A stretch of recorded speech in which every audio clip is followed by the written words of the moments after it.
Hi, my name is Shauna Brown, and I am the host of Talk with Shauna. I'm a singer, songwriter, recording artist, currently living in Brampton, Ontario, originally from Wolfville, Nova Scotia. The theme song to my show is actually my original song called Turn Up the Microphone. You can find it on YouTube. If you could all subscribe to my channel, Shauna Brown on YouTube, that would be awesome.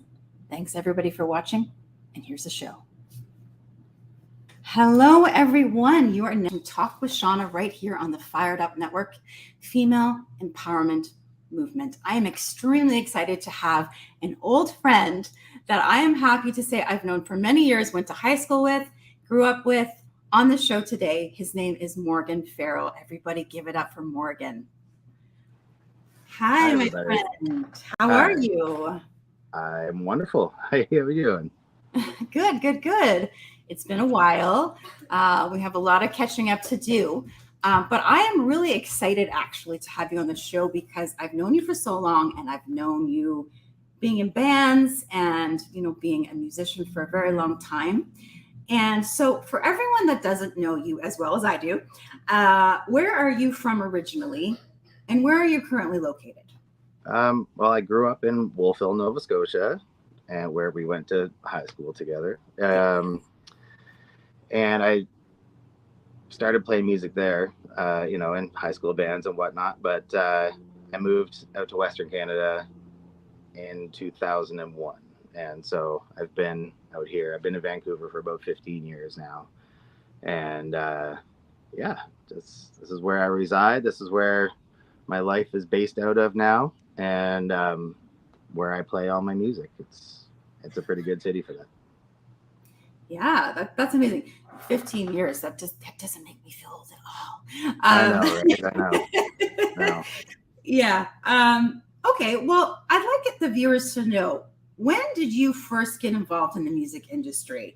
And was there something that inspired your involvement specifically?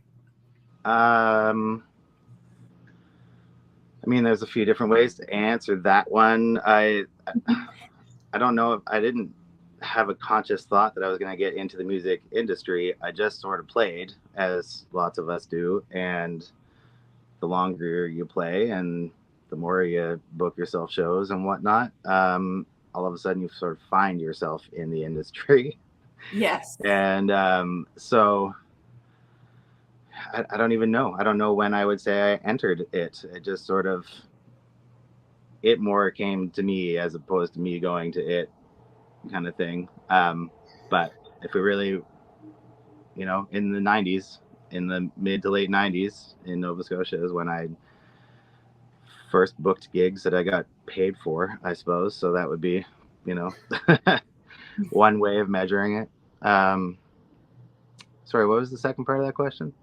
Yeah. I was just going to say, is there something that specifically inspired you to get into music? Yeah. I think it was just in my blood. It just sort of, my dad was a musician, but he never really played that like when I was a kid, but it was just sort of, I just remember for my 14th birthday, I just said, I want to get a guitar for my birthday. And, so I got a guitar for my birthday and a bass, and I started out playing that. And then just sort of, I don't know, it was just sort of something that I just always did. It was never a conscious thought. It just sort of came naturally. And so I don't know.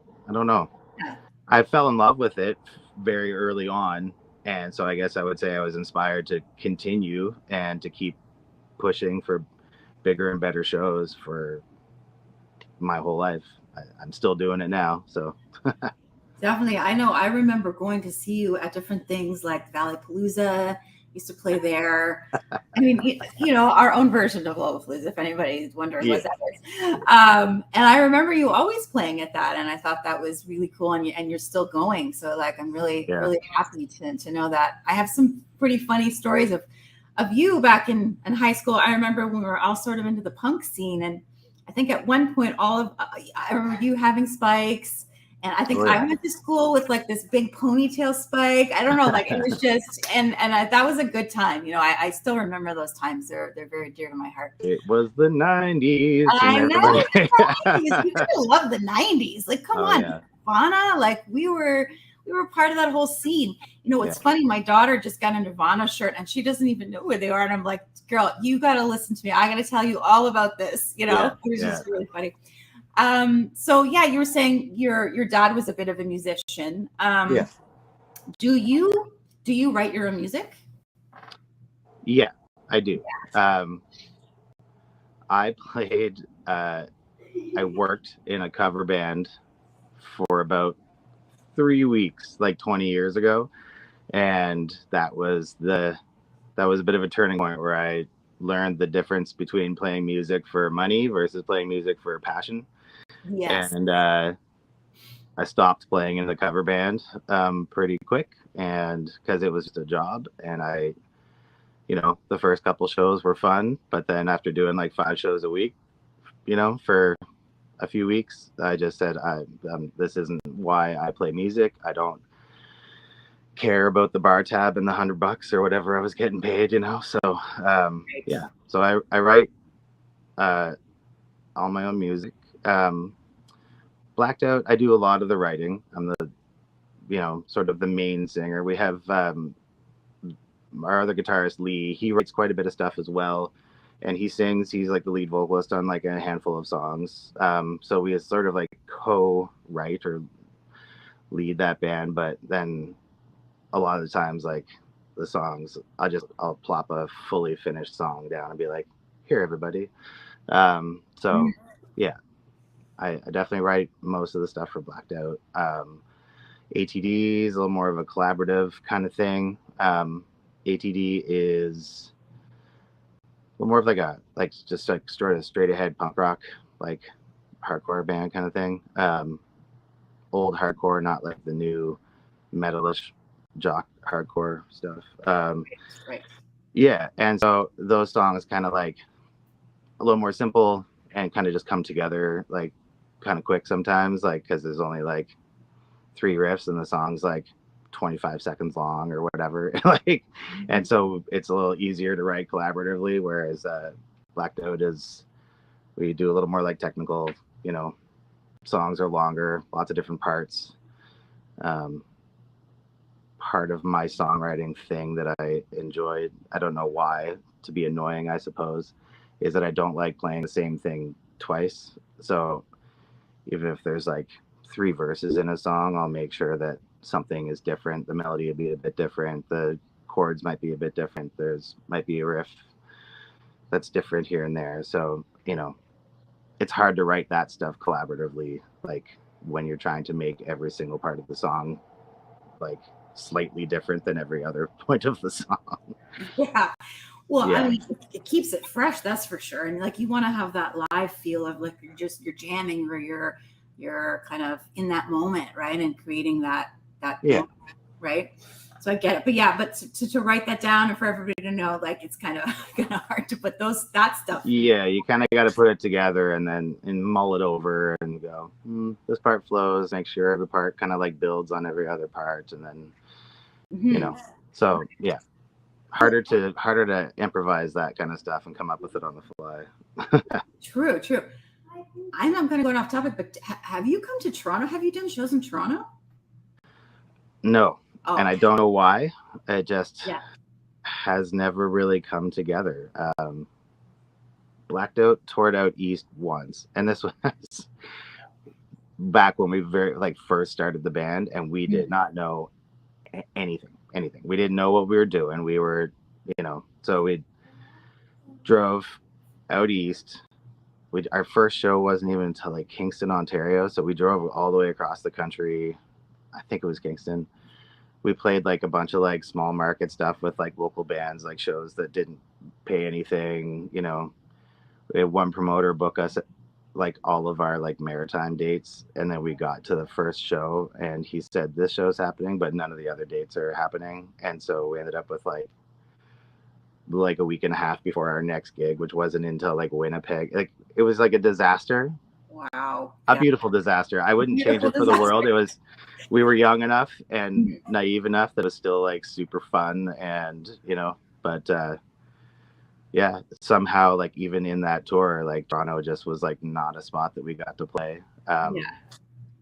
And then in any of my other bands, I played in Bishop's Green for a while, and I would have thought that I would have played Toronto with them, but it just sort of never worked out. And yeah, I don't know. I don't know why. Well, I've been to Toronto, seen some great shows in Toronto. yeah, yeah. Well, I have hopefully lots of you make it out friends in the here. music scene there, but it's just never worked out. Yeah. We did have some stuff booked for COVID, like when COVID canceled it. So we were going to Yes. play, I forget where, Bovine maybe. Oh yeah, the Bovine Sex Club. Yeah, Yeah, yeah, yeah. That's a good I gig. That's a great gig. I don't remember, but yeah, it was. Yeah, we lost. I mean, everybody lost all their tours. Oh, I know. I was going to ask you about how COVID affected you. I mean, well, it affected all of us in a crazy way, but Sure did. did you find it? I mean, it affected the music business, that's for sure, right? I mean, would you agree with me on that? Like, it definitely. Yeah, Yeah, yeah. yeah, it sure did. We had so blacked outs like last record. Um, our release date um, was March 27th of 2020. Oh, And then COVID happened, everything shut down mid-March or whatever. And so, and we had a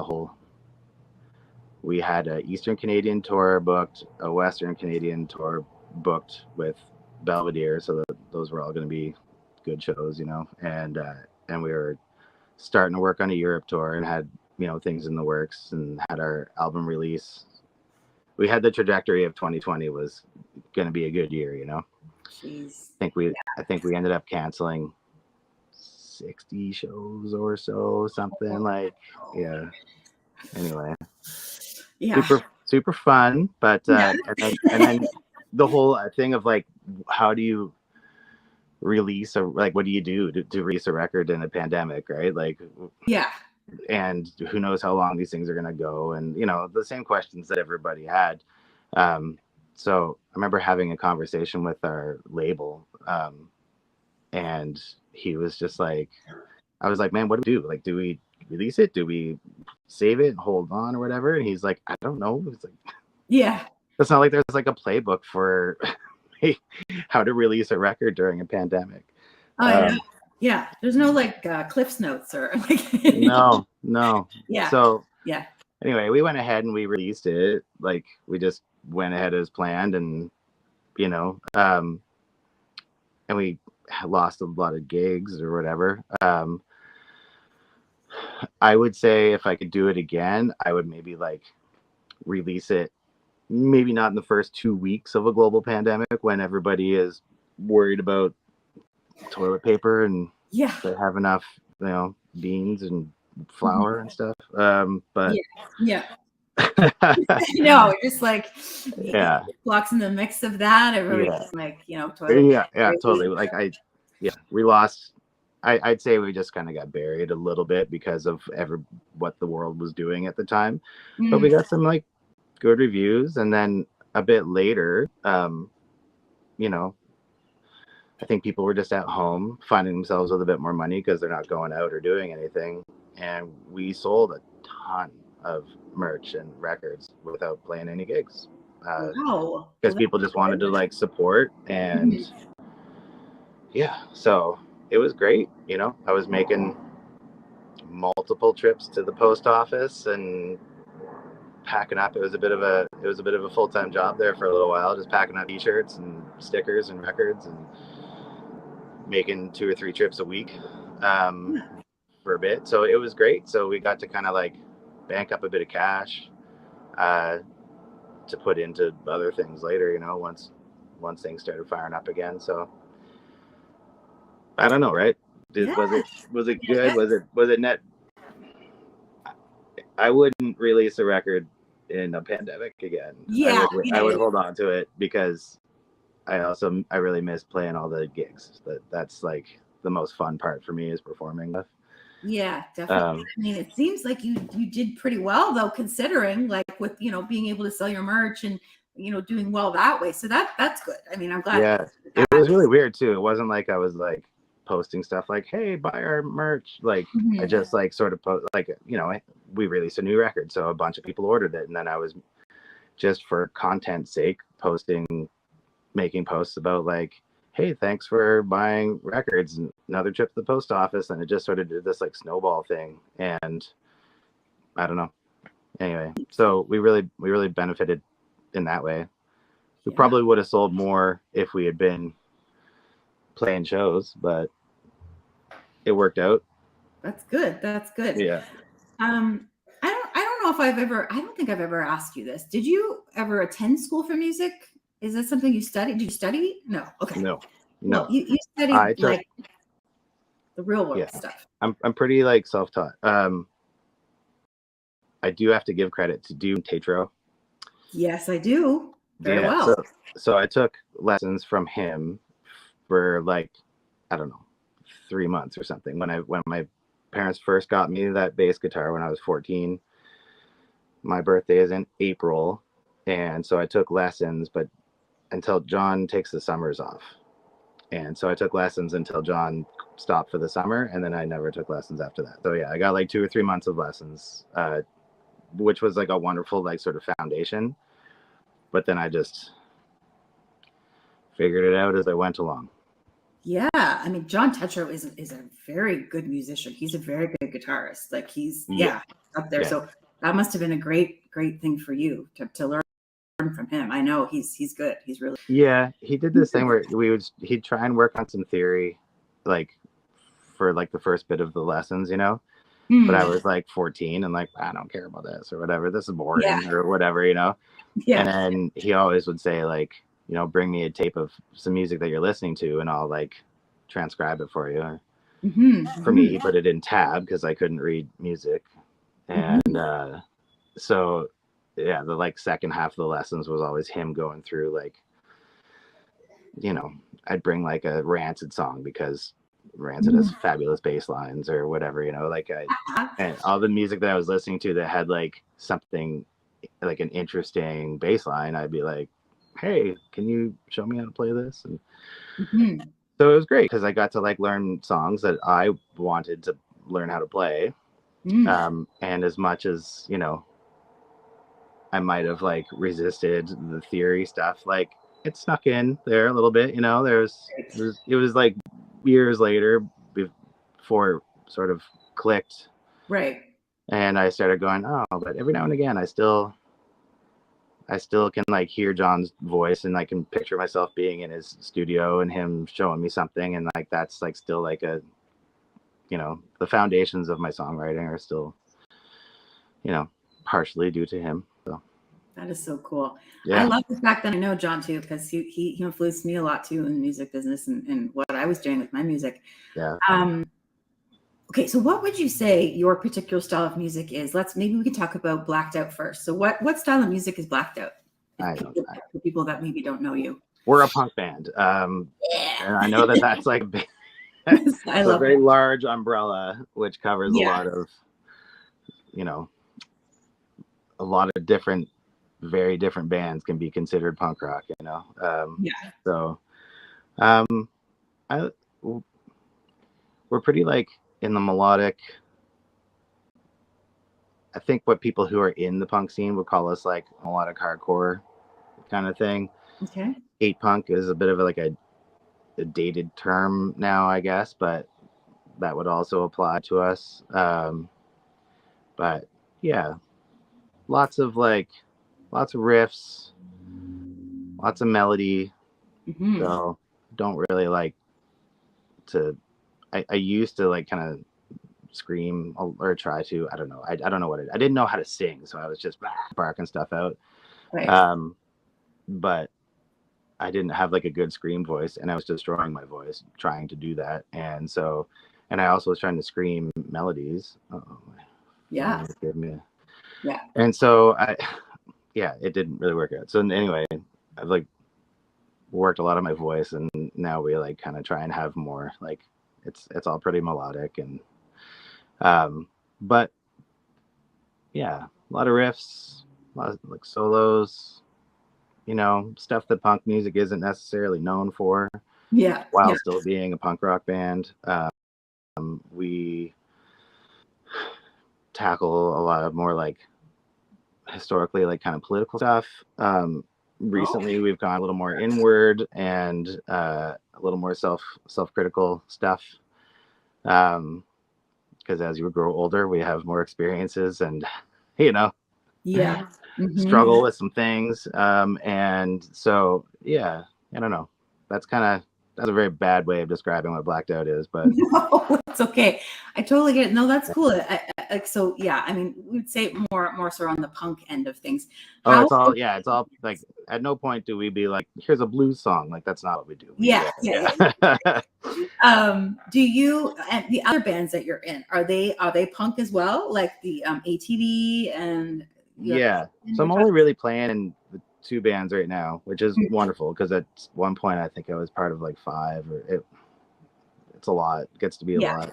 yeah. Um, but yeah, I ATD is like just more like straight up kind of like old school like punk rock, and it's just like we've gotten off stage and people have just been like, "You guys are just a punk. You're just a punk band. Like just Right. it's nothing flashy, no big long drawn out intros, no whatever. It's just like a smack in the face. I don't think we have any songs that are over 2 minutes long. Most of them are like one. Like it's Oh, just cool. yeah. It's just and Nice. our front man Ben is he's a wild guy. He's all over the stage. Very reminiscent of old like Chai Pig, like old SNFU kind of Oh, like yes. he's just everywhere and I don't like to stand still on stage either. So anyway, ATD's got a lot of energy that kind of like pushes up. So yeah, I it's a love lot of fun to be in that band. Yeah, I used to play in Bishop's Green. That was like the biggest band I was a part of. Played in a band called the Authorities, was like an old like Southern California, like from Stockton, started in the 70s, kind of like the band's older than I am kind of thing. Cool. Did a tour in California with those guys, recorded a couple tracks with them, but I don't know. Old legacy bands tend to sort of like you pop up, do some things, and then everybody gets busy, and then And you then it know. kind So I of think right. technically I'm still part of the Authorities, but we haven't done anything in like 5 or 6 years. So Okay. yeah, That's cool though. But hey, you're still a part of it. Like you never know when it could pick back up again, and that's kind of how it works sometimes. Uh, yeah. Like if they were like, "Hey, let's do this thing," I'll be like, "Absolutely, let's do it." let's do So it. Yeah, yeah, exactly. Well, speaking of touring, so I heard that you have this European tour that's coming up in the fall. That sounds really exciting. Can you yeah, tell us a little bit about that? yeah. So us and our Blacked Out and our buddies, the Core, both Vancouver punk bands. Very different. They're a lot more like melodic, like kind of old '90s, like reminiscent of like No Use for a Name, kind of Aha. like they're definitely not like pop punk, but they're definitely like softer than Blacked Out is, like a Okay. softer edges. Yeah, yeah, yeah. Wonderful band, wonderful guys. Um, and so we've both been trying to get over to Europe for a long time and just had things like COVID cancel or, something kind of just kept coming up to them and as it did for us. Hmm. And then Steve Rawls, who's the singer of Belvedere, also has a booking agency, and we're friends with Steve, and uh, so Steve just said, "Hey, why don't both of your bands go on tour together? You're like a perfect fit." Mhm. And we both been like bugging him to book us tours over there. So he said, "Let's just put you together and get you over there." Right. And so, yeah, so he kind of pieced it all together for us. It was really rad of him. And yeah, the we this is going to be we've all toured Europe before. Well, not all the members, but I have with Bishop's Green and a couple members of the Core had been part of the Real Mackenzies for a little bit, and so like we're like a bunch of us are familiar with like how it goes to Right. touring over there is a lot different than touring in North America, you know? Yes. Um, and so we're all looking forward to getting over there. The scene there for our styles of music is definitely, it's better for what we do. Um, Right. you know, touring Canada or the States, you can get 30, 50, couple hundred people out or something for a show, but over there it's like a small show is still like 100 or 200 people or something, right? Like for our genre. So Yeah, that's yeah, great. That's yeah, we're really looking forward to it. And flights are all booked. yeah. It's all happening. We're just in the process of ordering our merch and everything now. So yeah, Awesome. Awesome. Well, I'll fingers definitely be crossed looking that out for we you. don't have another global pandemic Oh, and we geez. can Yeah, I know, right? I know, right?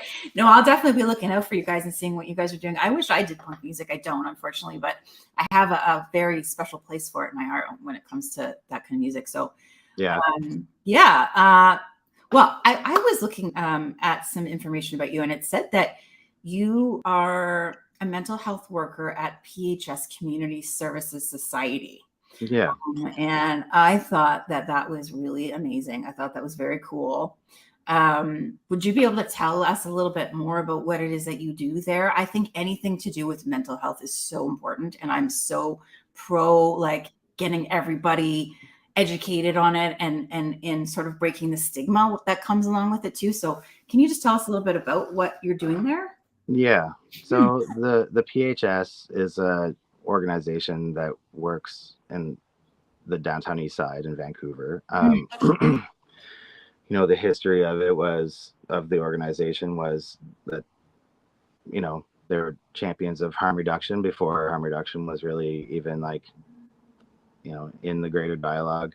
Right. Um, the idea was to house the hardest people to house, like historically, and, you know, don't evict them, love people through what they're going through, Mm-hmm.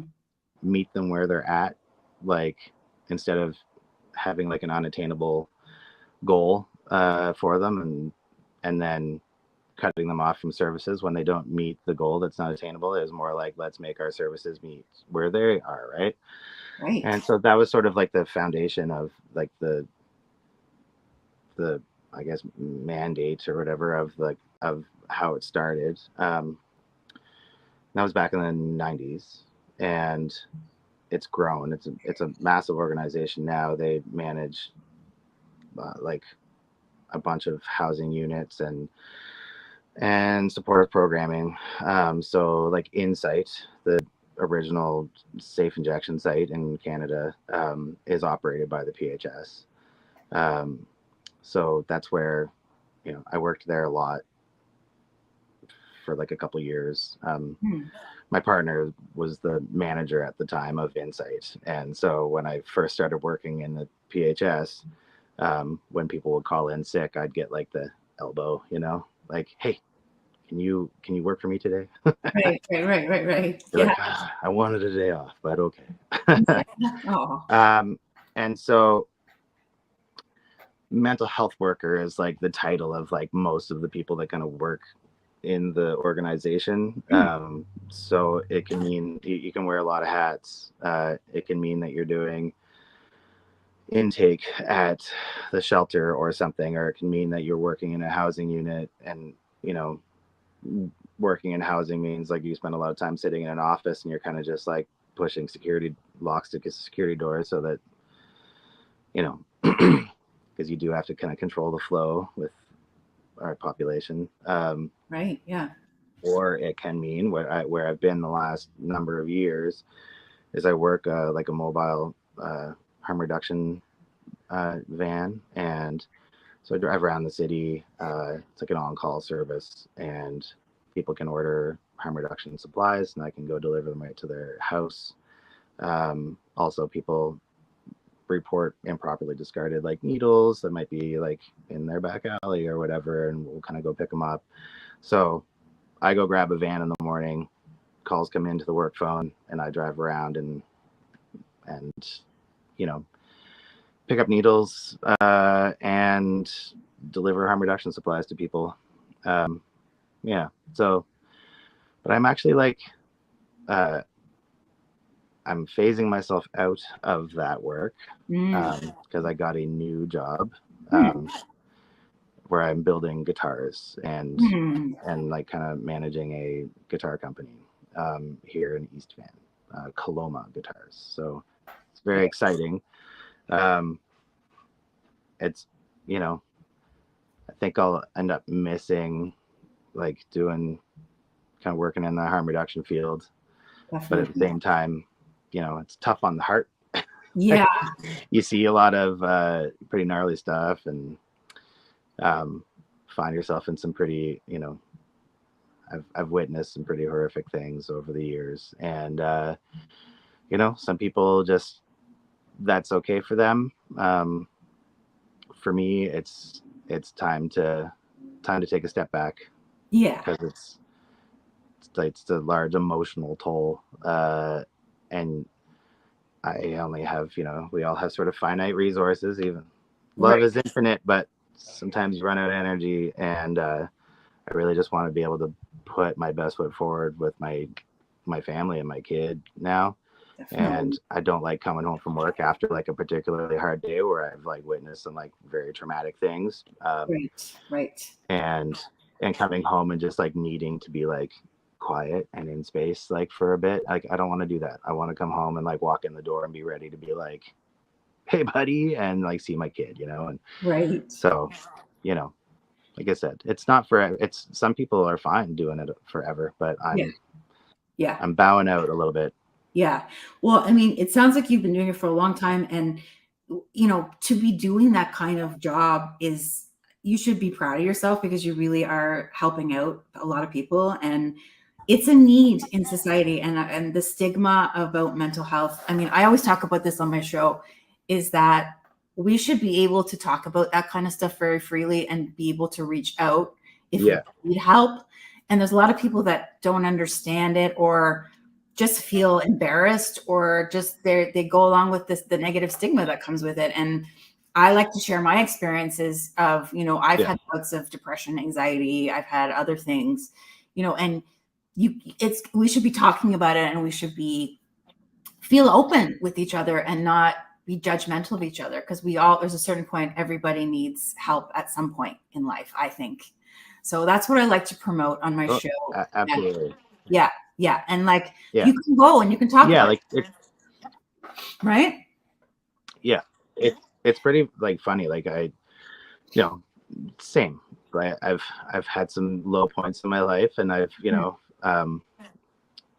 I think everybody does at some point. It's just whether or not you label it or not, or, you know, how deep you go sometimes or whatever. You know, I've struggled with some substance use. Maybe not struggle, but I've had, you know, some times where maybe it was a bit much, you know. And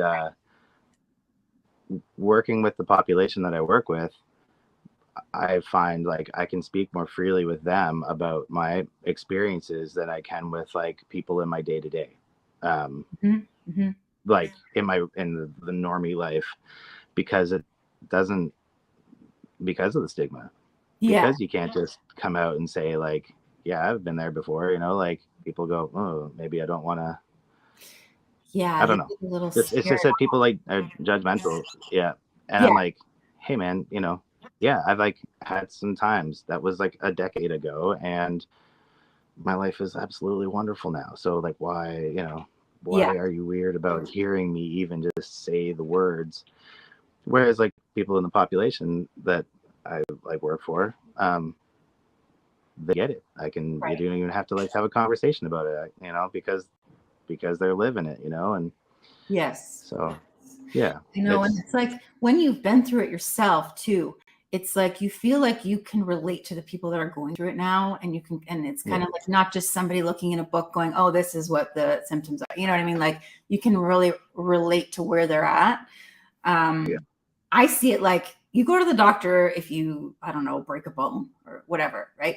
So Yeah. why can't we go to the doctor when we're having mental health issues? Why can't it be exactly the same? So that's kind of where I see it anyway. So good I for always you. laugh at sorry? I'm proud of you for working in that. That's Thank you. Yeah. And what were you going to say? Sorry, I cut you off there. I always just laugh because I can always tell when I'm like, because mental health, it's a roller coaster. It is what it is. And when you're like having like a time and you're struggling, it's always when I'm kind of coming out of something like that, or I'm like when I'm just feeling better because I'm in a better space, maybe physically, mentally, whatever it is. My writing ramps right up. That's when all of a sudden I'm really inspired. I'm playing way more music and I'm like excited about it. And I'm like, that's always sort of like a good, like, you can always tell when I'm like doing better because a lot more songs are flowing. Definitely. And it's cathartic too, right? It is. So cathartic. Yeah. Do you have a favorite artist right now? I know that's like a really difficult thing to ask, but just changing the subject now. Do you have a favorite artist? I'm so random. A favorite artist. I mean, I'm not a person to be like, wow, this is my favorite band or my favorite whatever. That's a very difficult question. Yeah. I know you like. I've always really liked Propaganda, and I think that they're a really important band. They like have influenced so many people to be like a good positive like force in the world for so many different reasons and so many different like they just are constantly like pushing the boundaries. Like they're a punk band, but you listen to their albums now and I'm like, they're a metal band and sometimes and they're like a prog band in other ways, and they're just they do so much stuff and they cover so many like important topics that like kind of need to be discussed, and so they've just kind of always been up there for me, but yeah. Cool. Always pushing boundaries, which is good too, right? Yeah, that's awesome. That's awesome. Well, what advice would you give to someone interested in getting into the music industry? Chuckle. Yeah. I think like don't be afraid to ask questions. That's a thing that I think a lot of people are like intimidated by people who have experience. Like I know I was when I was younger. And I asked some questions from people that like weren't willing to help, and and so then it makes you kind of go, ooh, okay, like this isn't how you do it, and but I would say I would advise people, if you're young and you're kind of just trying to start it out, like ask questions, and if you don't get the answers from somebody where they kind of blow you off, ask somebody else, because some people just aren't in the mood. Some people have that stupid thing where they feel like because they had to figure it out on their own that everybody has to like, I don't believe in that. And so if anybody asks me questions, I'm happy to answer, like, and so there's, for everybody that's going to like blow you off, there's a me around as well. And so just ask questions and, and also try to think ahead, like try to like think about what your needs are, think about what needs to happen, and if that means like how are you preparing for the studio, or how are you preparing for a tour, or how are you preparing for a gig, like try to think ahead and think about what are my needs going to be if my pedal board fails, like, and we're on stage, right. know what you're going to do before that actually happens. Like if that happens, you already know, okay, when we just bypass all the pedals straight into the amp or whatever the thing is. Yeah. So those are two pretty big things that I had to learn those lessons on my own. And good advice. It's good advice because you never know, right? Like you got to be prepared. Yeah, be prepared. Be prepared for if your flights get canceled. What's the backup plan? Be prepared for if you're, if the van breaks down, what's the plan? Do you have a CAA like account or something? Like make sure that you just sort of like think about where you're going, what you're doing, and and then just be prepared for those things, to be prepared for things to go wrong, be Yes. pleasantly surprised when things go right. True. Okay, what would you say is one of your favorite things or one of the best things about being in the music industry? The community. Which is a double-edged sword, because sometimes people suck and are cutthroat and whatever, but you learn through getting ripped off or getting burned or through word of mouth or whatever, like the people to avoid and or not work with again or whatever. And then after you've kind of been doing it for a long time, you find yourself surrounded by this community of people that are wonderful. Because, and as long as you aren't shady and scamming people and ripping people off, everybody sort of figures out who are good people to work with and who aren't. And so I love the community. Like, I have friends everywhere. I have friends everywhere in the world now, because I've toured lots of places, and every city you like meet somebody and you like connect with them, and then like next time you're around that way, or they come to your town or something, and you just have these friends. It's like, and it's a really unique relationship that you end up having, because I played a gig with you in Vienna or something, and like, you might not know anything about that person, but you had that one really fantastic experience or something, and then you end up, years later, you're still friends with them. And it's a wonderful thing that's like pretty unique to the music world.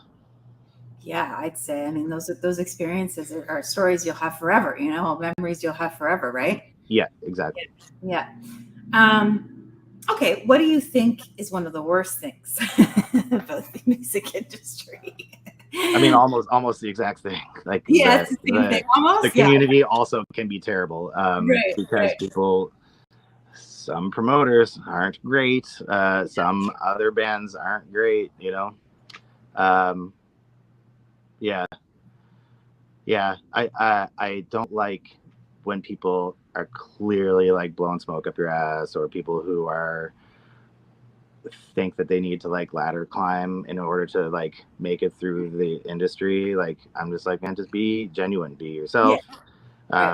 Do what you do, because there's room for everybody in the music industry, because if it's genuine and it's real, then people are gonna pick up on that and respond to you. And so like, no bands are competing with other bands, that's not and so I don't like it when bands act like they're in competition, or because there's room to use and abuse in the music industry, and that's my least favorite part, is just realizing that somebody is just like the competition there.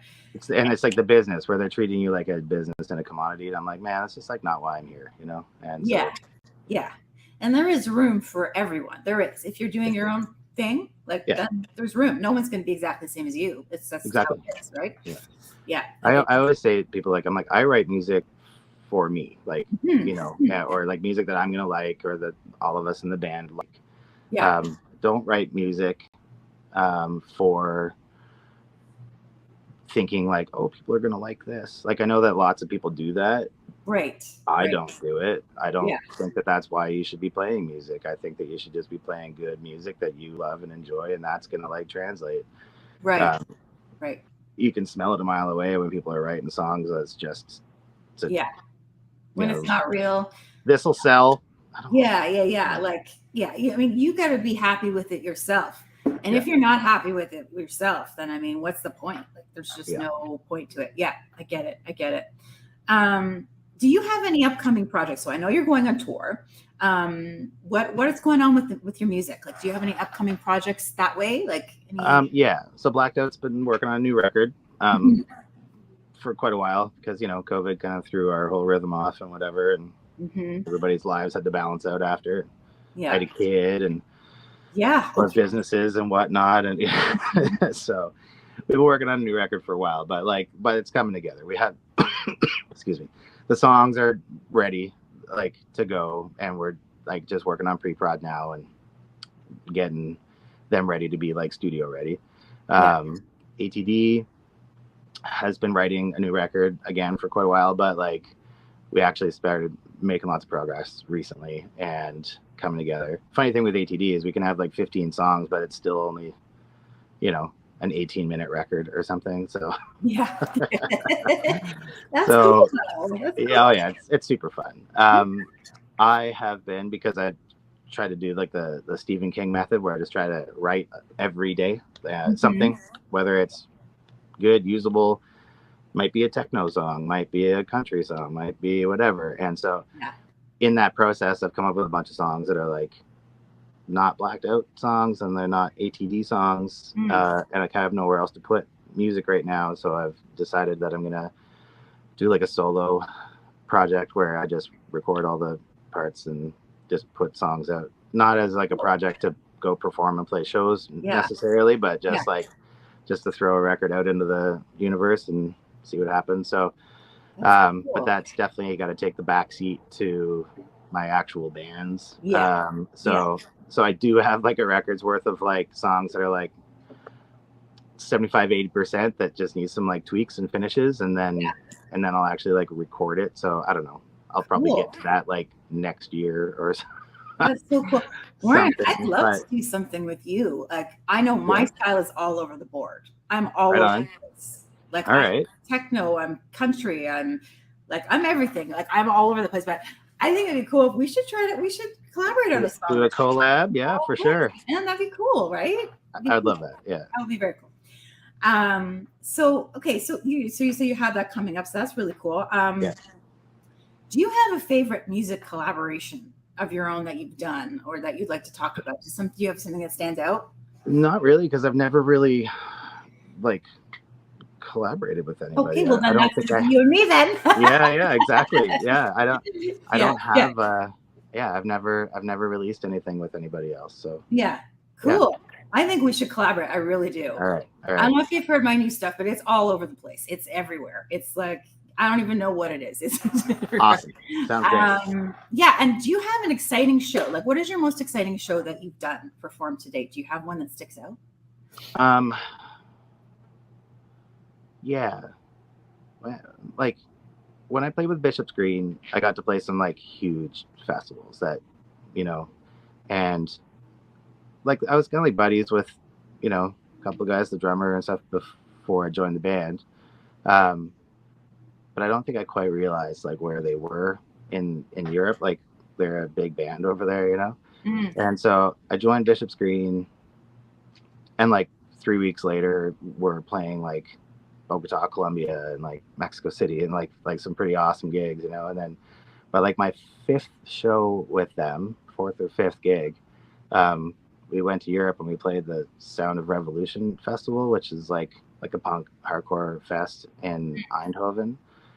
I think it was like 5,000 people or something there, and we played on one of the main stages. And wow, I remember just like having that moment of like, I didn't quite realize like the scope of this maybe before. Like I knew that we had like some festivals on the tour, but that first time that you're stepping up onto a stage in front of like the sea of people, and that was really exciting. And it showed me to personalize the experience, because I don't really get nervous.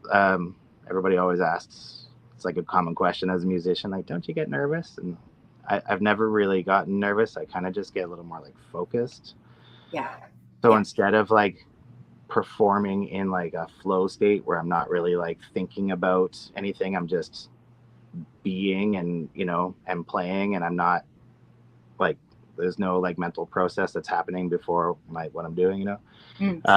When I in place of being nervous, I get more like focused, and so then I am thinking like, okay, this is the first verse, second chorus is coming up, and then then we have the little intro riff again, and then verse 2, and then like, so I am thinking steps ahead, if that makes any sense.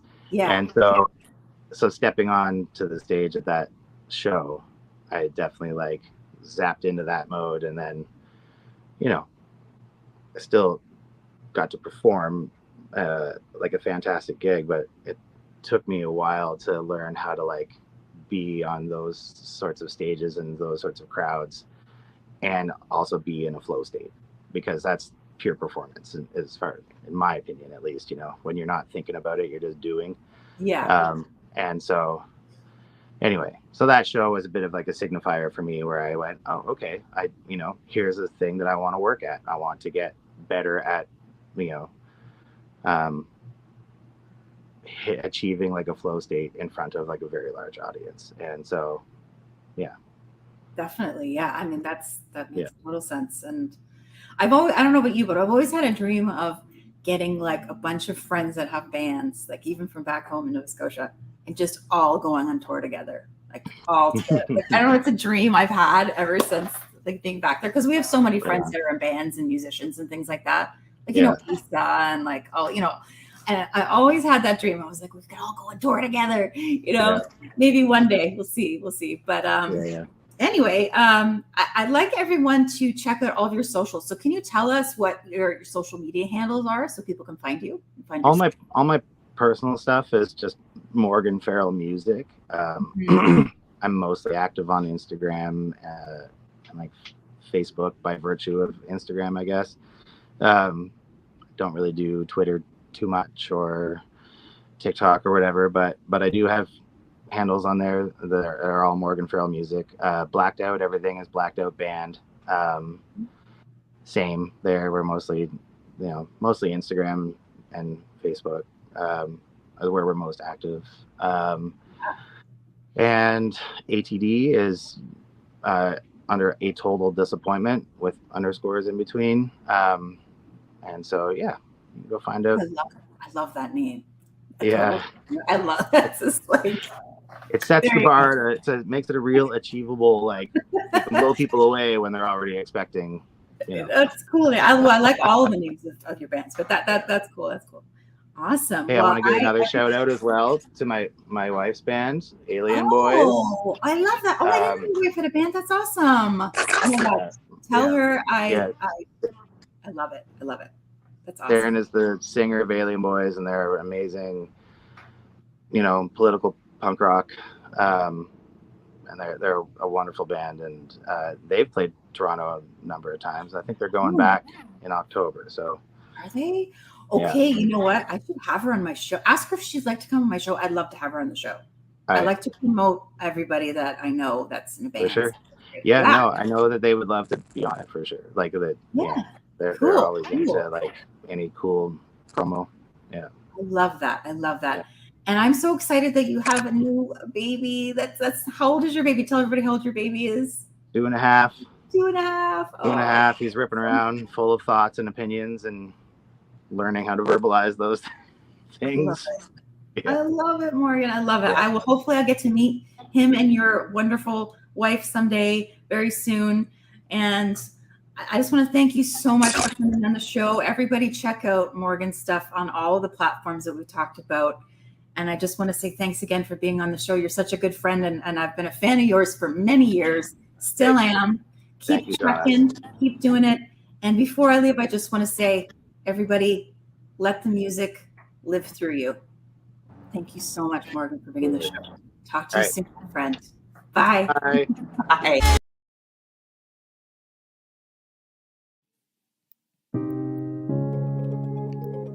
Hi, friends. I'm Courtney. I'm a performer, speaker, and a writer. I'm a mama to 3 crazy boys and a super sweet dog. I decided 12 years ago that I needed to create a business that worked for me instead of me working for it. I'm a multi-passionate entrepreneur who may be considered a serial entrepreneur by some, but then I realized that all of my businesses focused on connection, community, and creating an incredible experience. I cannot wait to share with you how to make small but mighty changes in your life to affect your overall well-being and create a life and business you want to get up in the morning for. That's right, my friends. I am the Renaissance Mama.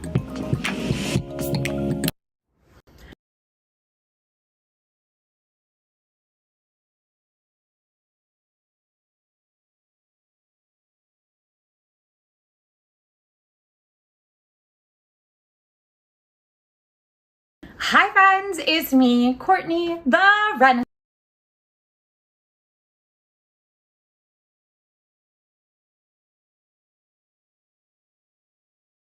My shows from week to week. I do a few different things. The first thing I do is I am really always trying to be kind of open and honest and vulnerable with you guys. I'm really aware of what people are asking me, kind of what I'm dealing with, what other businesses are dealing with other moms are dealing with. And I always have this structure, but really when something happens that really is kind of like, you know, something I'm dealing with or something someone else is dealing with, I kind of get pulled into that direction and I want to share about something. So that's kind of what this episode is about today. Also, it's about when I first started kind of creating what I wanted this show to be like. I had in my head that, you know, a few episodes would be about business, then one would be more about parenting, and then one would be an interview. And what I've been finding is lately the business ones have been kind of taking over, but also the parenting ones, they're just so intertwined. I cannot, you know, not talk about my business when I'm talking about my parenting because it's such a huge part of it. Vice versa. I cannot talk about my family when I'm not talking about my business because as much as I try, they once again are very much connected. But today's episode is going to be a little bit more on the personal side. It's really going to probably highlight the parenting a little bit more and highlight one of those things that I have just been hearing from so many parents. So what I want to chat about today is how do you get by when you are single parenting? And first of all, I have to say it right off the bat, anybody who is a solo parent full time, you are the most amazing person I have ever met. I remember very clearly, even the first day I brought home my first son and the moments of coming home with this tiny baby. And I had my husband there and I had this, but I still was thinking, that's the first thought I thought in my head is how do parents do this by themselves? So if you are a solo parent full time, you are incredible and you deserve all the love and support and reward in the world because that is, I would say, the toughest job. I would say it is absolutely the toughest job in the world. So you are amazing. But what we're chatting about today is maybe you are a parent who is solo parenting for a while just because something has come up. Maybe your spouse is away for work. Maybe they are away for something else. But if you find yourself in a time where you're like, oh my goodness, I have to solo parenting for quite a while, I'm hoping this episode will help. So if you don't know, which you probably don't because I haven't shared it recently, but my husband recently has taken on a new position within his company. Something he's been very interested in doing. This opportunity came upon itself that he would have to, you know, take on this new role, but it meant more travel. So the first thing I thought in my head is how can there possibly more travel? Because he was already traveling quite a bit. Then obviously COVID hit, so then he was home much more often, and we're slowly getting back into that travel season. And then came this new opportunity. So I know for me, we kind of went back and forth of like, how can we possibly do this? What is it going to look like? But now that we're sort of right in the middle of it, I thought it would be the perfect time to share those tips and tricks and strategies of how do you solo parent and survive. So the first thing that I think any parent who is going into solo parenting needs to kind of just accept and feel the feelings is that it may suck. And I know it's not fair to say that, but like, I know for me, that is one of the biggest emotions I normally have when I know my husband's going to be away for a while. I know I'm going to probably have a hard time. I know it's all going to be on me. I know that it's not my favorite thing. So I let myself feel all the emotions. But I also have to remind myself, okay, what is the bigger picture? What is happening here that, makes this manageable? And for us right now, it is giving my husband that chance to have the opportunity, really working in this new position and having, these great career success. So I feel like I can be a good partner and be like, all right, I'm on board. I can do this. But I know for me, that's always that first sort of like, sort of dread of emotion of when I know he's going to be away for a longer chunk of time, is just kind of feeling those feels, but then also putting it in perspective and knowing like, okay, I got this, I can handle it, and then start getting ready to move forward. I will say for me, things are getting a little bit easier now that the kids are a little bit bigger, but even when they were small and I had to, solo parent for chunks at a time here and there while he traveled for work, some of these same strategies still apply. So whether you have littles or your kiddos are getting that little bit bigger, I still think these strategies can be helpful in the long run. So just remember that first one, you just let yourself feel all the emotions. Sometimes I feel fear. Sometimes I feel fear that I'm like, oh my gosh, this is going to be really difficult. I'm not that excited. Sometimes I kind of get into my head and I already like start counting down the days of like, how much longer am I going to have to do this alone? But really, when I break it down, like I said, I change my perspective and think about the opportunities that it's providing. I change my perspective and think about, once again, those people that have to solo parent all of the time. And then I change my perspective and realize that, you know what, at the end of the day, I've got this, the kids, we've got this, and we can do this together. And this is just part of our story. So this is just, a season in our life right now that we are all going to get through.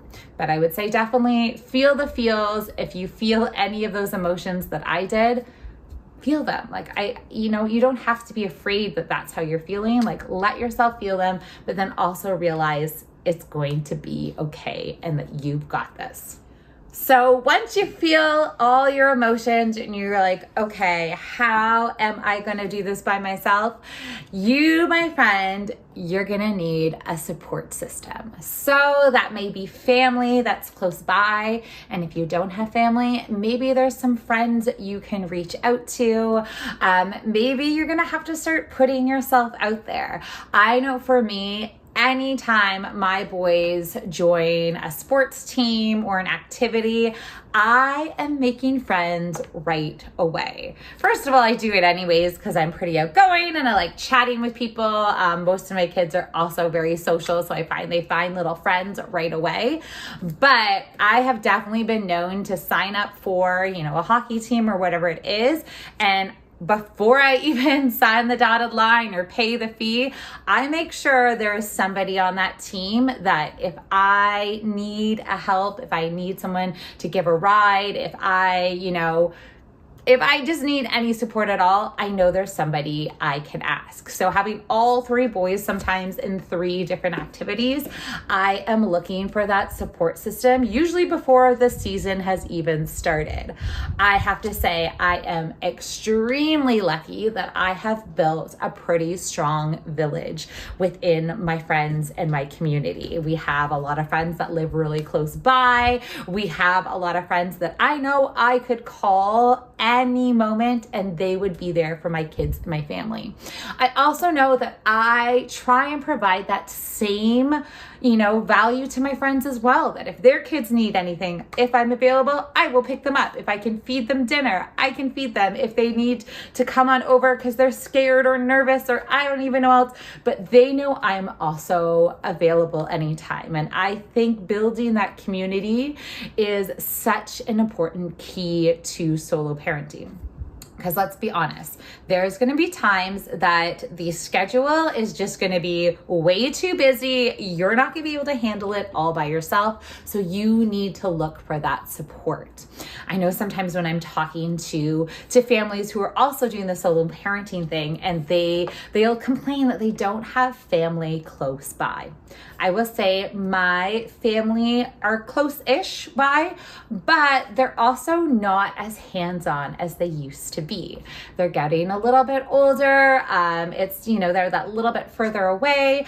I also feel sometimes guilty asking them for help. So I have found that for me personally, building my community of friends who also have kids around the same age is usually the better path to kind of get that support, especially if your kiddos are already, in the same school together or doing an activity together. If you are kind of that person is already going to that place, it's not that big of an ask. But I would say building your community is the absolute first thing you need to do if you have to solo parent. So that could look like I said, asking friends, family. Maybe you need to get out there and get yourself some regular babysitters. That is not an easy task to do, but it is manageable. When you're looking for a babysitter, I strongly suggest chatting with your friends first. If they have kids, if they have any recommendations, I chat with local moms all the time. And I'm like, who are you using as a babysitter? Like I said, my kids are getting a little bit bigger, so I don't need to use it as much. But when I had younger, smaller children, that was my go-to all the time. I would go on mommy Facebook groups and just post out, hey, I'm looking for a babysitter in this area. And then off the bat, I'd have tons of people just message me and sharing different people. I would sit down, I would meet them, but I would slowly start building that community of support.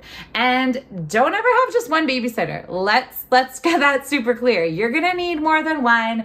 You are gonna want to make sure your community is strong. So I would highly suggest finding multiple babysitters, hopefully ones your children will actually like, but start that process of building your community.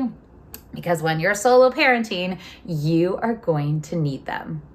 The next thing I highly suggest when you're solo parenting is try your best. And I say try your best because there's days that it's not going to work, but try your best to keep a similar routine that you normally have. I will be honest, when my kids were smaller, I would love for them to snuggle in bed with me or sleep with me while my husband was away. But what I found is sometimes that threw off their routine and their structure more than anything. So in the end, although at first it felt like super comforting and cute and so sweet, I found sometimes they may not have slept as well, or like I said, it just kind of threw them off their routine. And you guys all know kids need routine. Okay, let's be honest, parents need routine as well, but kids thrive on routine and structure and just knowing what is coming next. It is just so much easier. I will also say when my husband is away, I would prefer my kids to be busy. So I found in the summer, it is a little bit harder. If we don't have plans in the evening or things are a little bit less structured, then I find sometimes those are the days that, things get a little bit lonely and I'm missing that, connection with my partner. I'm missing it for my kids. Things don't feel as smooth. But when my kids are busy and we have our routine and we have our structures and we know what's happening, then I find the hours go by, the days go by, it goes really quickly and we're able to then, get through the day and it seems so much better. So if you're able to keep those same routines and same structure while your partner is away, I would highly suggest that. On the same note though, if you cannot do all of the things, that's okay too. There's definitely been times when we look at our very, very busy schedule and I'm like, oh my goodness, I am supposed to be in 3 places at once tonight. All 3 kids need to go to different places. I might reach out to my support system and one person can help, but that's it. I'm still stuck. I don't know what to do. You need to take a breath and you need to make a choice. So I think it is important sometimes to sit down your kids and be like, all right, here's the dilemma, here's the issue. We have multiple things. Let's see who, what deserves the priority. And I don't think there's anything wrong with that, because I think kids need to know that, sometimes you can't do it all. Sometimes you can't, be at all the things or do all of the commitments. And I do believe that my kids, like once they make a commitment, I want them to, respect that and complete it. But I also think sometimes as parents, we need to give ourselves a little bit of grace, that sometimes you can't do everything. So it's good sometimes to sit down and be like, all right, let's look at our situation. You're supposed to be here. You're supposed to be here. You're supposed to be here. Okay. But you might be going for a game and you might be going for a practice. Where can we make a compromise? And I think chatting with your kids and being open about like what's going to work and what's going to not work is just the way to go about it. So yes, keep to that routine, keep to that structure, but also remember you need to give yourself grace when you can't do it all, because at the end of the day, there's only you. So I think just knowing that like some days you're not going to be able to get to all of the things is something you need to be aware of. I know for us, one of the things we're really trying to sort of like navigate right now is just even some of the like daily household chores that normally I'm sharing with another person, where if it's just me, I might not get to all of it. Okay, let's be honest. I'm not going to get to all of it. So that goes back to an episode I did a few weeks ago about sharing that responsibility. So that means I am trying my very best to share more responsibility with the household, because one person cannot do it. So sharing it with the kids, getting them involved, getting them to decide which, chores or things that they need to do as well. But also getting clear with my partner that like, yeah, you know what? If you come home and the gardens look like garbage, that unfortunately means it was probably at the bottom of my priority list. So giving yourself grace, having those communications of like who can help out, who can do what. And maybe that goes back to your support system too, of like hiring help to do certain things. But I would also just say, remember, there's going to be times where your house is not going to be perfectly clean. The laundry might not get folded until, 3 to 4 to 5 days later. But it's okay, because you're doing it and you're doing it solo. So give yourself some grace, try and keep to that routine and structure, but also know if you can't do it all, that's okay too. So the next thing you really need to be aware of and really need to think about is when you have a partner away or you're solo parenting, it is communication. So years ago, when I was in university, one of my roommates had this boyfriend and he was long distance, and they were just so happy. But I just remember thinking, how can you possibly keep and maintain this relationship when you are long distance? Like I just couldn't quite figure it out. And her message to me was, you have to communicate all the time. She said, you have to communicate, through phone. And like I said, this was probably before FaceTime or Skype or any of those things. So literally she'd be on the phone for hours talking to her boyfriend at the time. And I just couldn't get it. I'm like, how do you? And she goes, it's hard. You have to train yourself to really communicate and communicate maybe in a way that you're not used to. Sometimes we take advantage of when we have somebody, in front of us. We can show them love by touching them or smiling or all these other like non-verbal ways.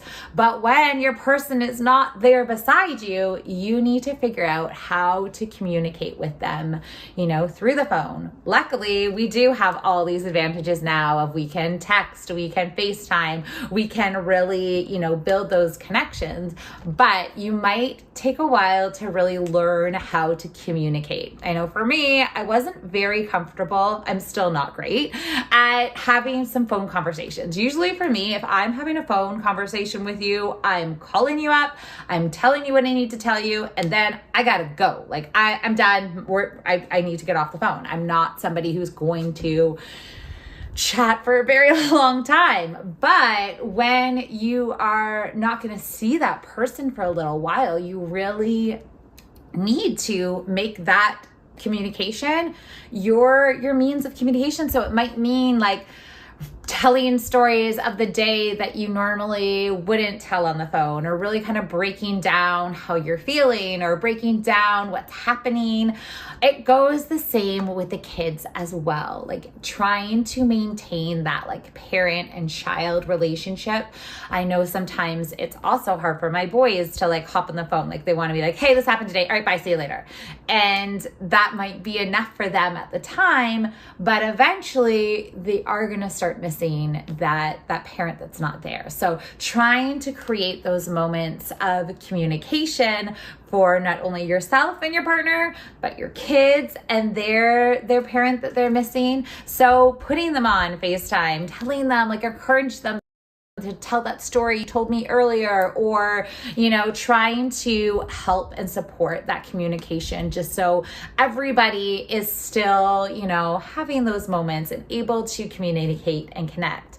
I know for us, one of the things I said when he decided to take on this position is that he, and not me, is going to need to find ways to connect with the boys when he is home, because I knew they weren't going to be great on the phone. I knew they weren't going to be great at texting or whatever it is, just because it's new. You have to like re-teach them how to communicate this way. So when my husband is home, I try to like remind him like, hey, why don't you take one of our kids and have like a one-on-one chat.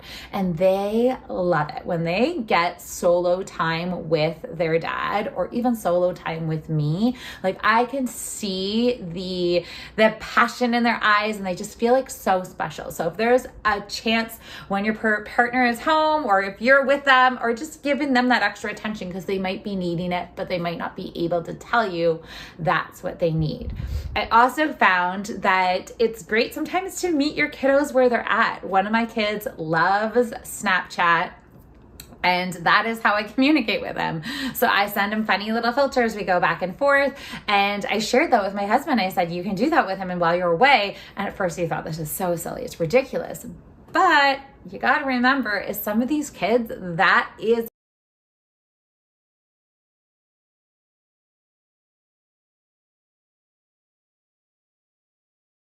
that, or there's an issue, let's chat through it, let's figure it out. So keeping those communication open with the kids, with your partner, with everybody is going to be such an important part to not only survive your solo parenting, but know that you're still, you still have that family connection. Whether it may look a little bit different for a while, know that it is still so important and it's so amazing. So you're building that connection and you're keeping that communication open for everybody. Then the last thing that you, of course, need to think about is you need to think about you, the solo parent, and what your needs are. So not only being able to communicate them, but sometimes, like I said before, is taking a step back and realizing, yes, this is a very difficult job. What do you need to get through it? And that could be taking that time for yourself and making sure you have moments of self-care. It might be that you need to go and take a walk. It might be that you need to call a friend. There was one night a few nights ago that I just had so much going on, and I just needed to go on a walk with my friend, and she was busy, and I said, okay, well, I'm just going to pop by. I'm going to pop by for 5 minutes and just have that connection with another adult and chatting back and forth. And we weren't even chatting about anything special or anything in particular. It was just having that one-to-one connection with somebody that I wasn't having at home. So I thought, I need somebody, I need it. So that's what you need sometimes, is to let yourself have those moments when you are taking care of yourself, because being a parent, like I said, it is the hardest job ever. And then when you're doing it alone, there are so many different emotions that come with it.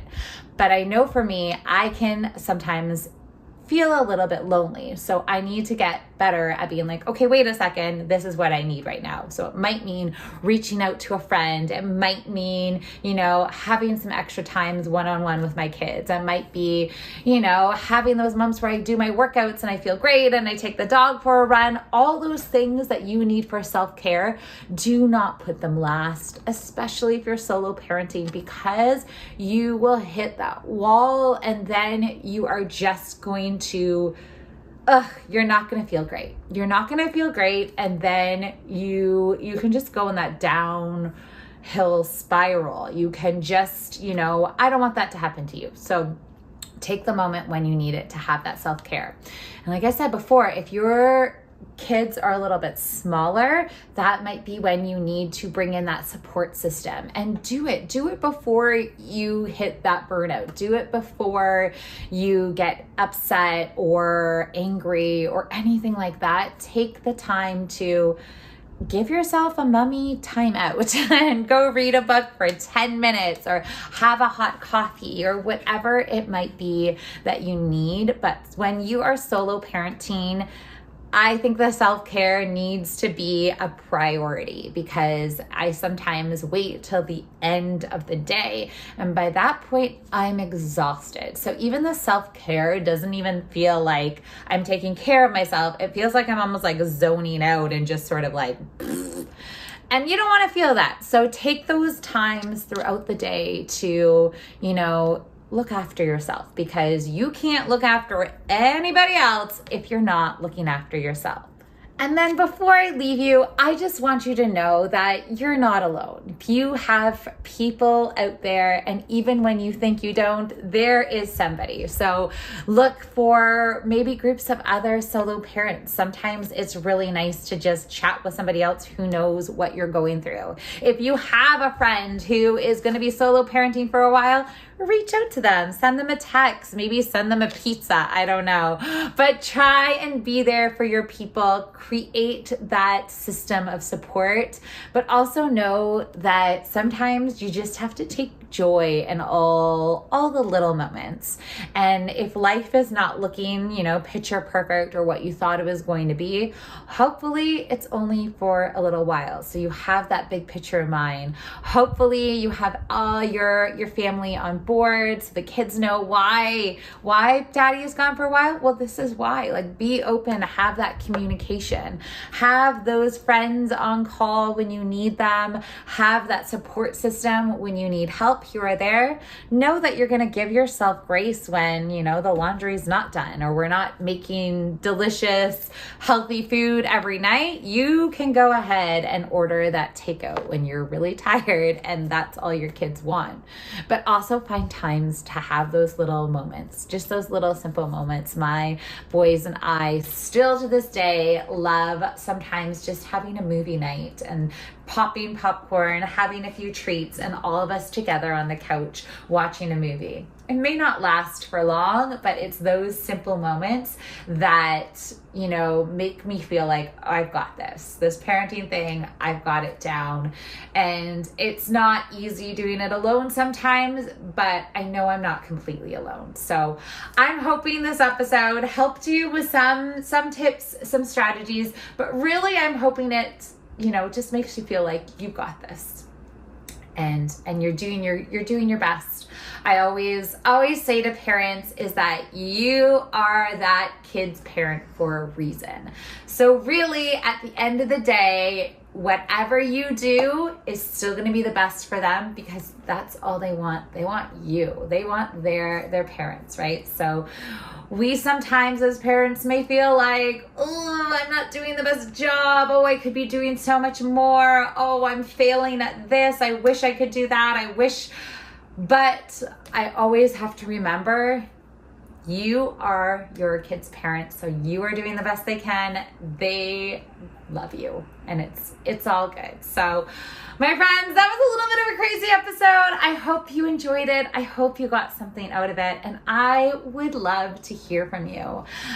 As always, if you want to continue this conversation, you can find me at therenaissancemama.com, and I would love to hear from you. What is one tip that you you would give to somebody who was solo parenting?